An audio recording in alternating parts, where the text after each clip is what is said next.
আমি ৭১ ছাড়া আমি বাংলাদেশ মানি না। ৭১ না থাকলে তো আমার ফজলুর রহমানের জন্ম বৃথা। কারণ আমি তো ফজলুর রহমান, ৭১ই আমার জীবন, আমি তো মুক্তিযোদ্ধা। ৭১-কে মানে না, তারা বাংলাদেশের উপদেষ্টা হয় কি করে? আমি তো তাদের সঙ্গে থাকবো না। শেখ হাসিনার কি হবে, আওয়ামী লীগের কি হবে, সেটা পরে দেখা যাবে। তাদের উদ্দেশ্য ছিল, কিন্তু তারা তো কথাটা প্রকাশ করে নাই। তখন যদি প্রকাশ করতো যে আমরা মুক্তিযুদ্ধ, ৭১-কে মুক্তিযুদ্ধ মানি না, আপনারা আমাদের সাথে আছেন, তখন দেখতাম কত লোক যা। এই কথাটা বলে নাই কেন তারা? আমার কথাটা খুব বুঝার চেষ্টা করেন। এখন যে বলে ৭১ মানি না, মুক্তিযুদ্ধ মানি না, ৭২-এর সংবিধান মানি না, এই কথাগুলো তারা তাদের দাবির মধ্যে দিতে পারতো। তখন আমরা গেলে এখন আইসা তাদেরকে ধাপায় সমর্থন করতাম। এখন তো মনে করতেছি না, ৭১ না থাকলে তো আমার ফজলুর রহমানের জন্ম বৃথা। কারণ আমি তো ফজলুর রহমান, ৭১ই আমার জীবন, আমি তো মুক্তিযোদ্ধা। ৭১ তো বাঙালি জাতির শ্রেষ্ঠ অর্জন। এটার সঙ্গে যারা দ্বন্দ্ব করতে চায়, বিশ্বাসঘাতক করতে, তাদের সঙ্গে থাকা তো আমার অপরাধ। আমি তো তাদের সঙ্গে থাকবো না। শেখ হাসিনার কি হবে, আওয়ামী লীগের কি হবে, সেটা পরে দেখা যাবে।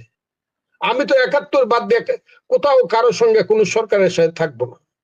এই সরকার প্রয়োজনে আমাকে আবার ওই তাদের মতোই চোখ বেঁধে নিয়ে যাক, আবার গাছের উপরে ঝুলায় রাখো, কিন্তু আমি ৭১ ছাড়া আমি বাংলাদেশ মানি না।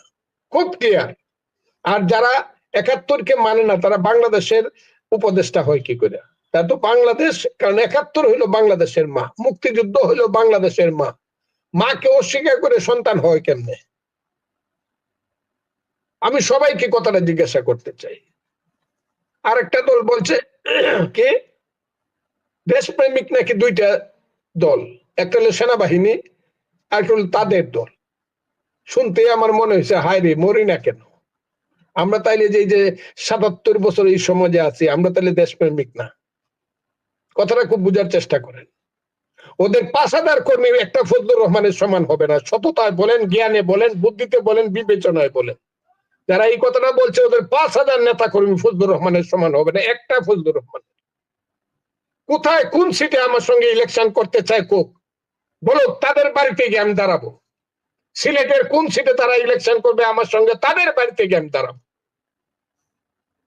তারা যে কথাটা কইছে খুব কষ্টের কথা, যে তারাই শুধু দেশপ্রেমিক আর সেনাবাহিনী। হ্যাঁ, সেনাবাহিনী মানলাম, তারাই শুধু দেশপ্রেমিক, আমরা তাহলে দেশদ্রোহী? এসব কি হচ্ছে দেশে? সব দখল করে বসে আছে তারা। বিএনপি যদি দুর্নাম করে, একটা রিক্সা স্ট্যান্ড দখল করে দুর্নাম করে, 10টা টাকা চান্দাবাজি করে দুর্নাম করে, তারা তো ব্যাংক দখল করে বসে আছে। তারা তো বাংলাদেশের সবকিছু দখল করে, অর্থনৈতিক স্ট্রাকচার সব দখল করে বসে আছে।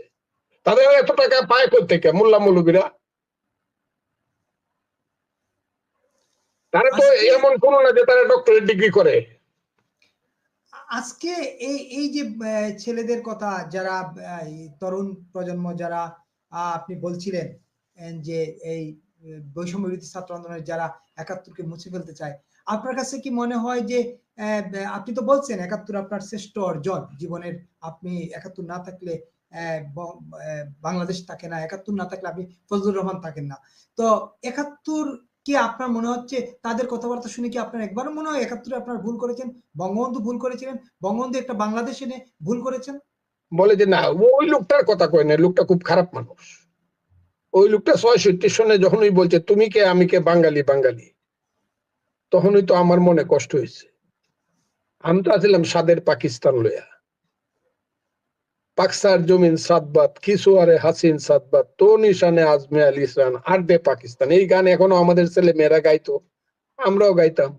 এই লোকটা এই কামটা করে ৬ দফা দিয়ে যে তুমি কে আমি কে বাঙালি শিখাইছে, তোমার আমার ঠিকানা পদ্মা, পৃথিবীর শ্রেষ্ঠ স্লোগানের একটা স্লোগান, এটা দিয়ে তো খুব খারাপ কাম করছে। এই লোকটার নাম আমি আপনাকে বলি, যত কথাই বলেন, আমি খুব এই সন্তানকে বলি, খুব হাত জোর করে বলি সবাইকে, ইউনুস সাহেব সহ, আর যাই করে পূর্বপুরুষদেরকে নিয়ে টানাটানি করেন। অনেকদিন বলতেছি, ইন্ডিয়ার লোকজন যদি শুধু বলতে থাকে, আর এই গান্ধী তো একটা ছিল, অসৎ লোক ছিল, সে তো 19 বছরের 2টা মেয়ের ডাইনে বামে রেখে রাত্রে ঘুমাইতো, সে তো দর্শনকারী ছিল। ও ইন্ডিয়ার মানুষ বলে না তো, বাপের দোষ এত ধরেন কেন?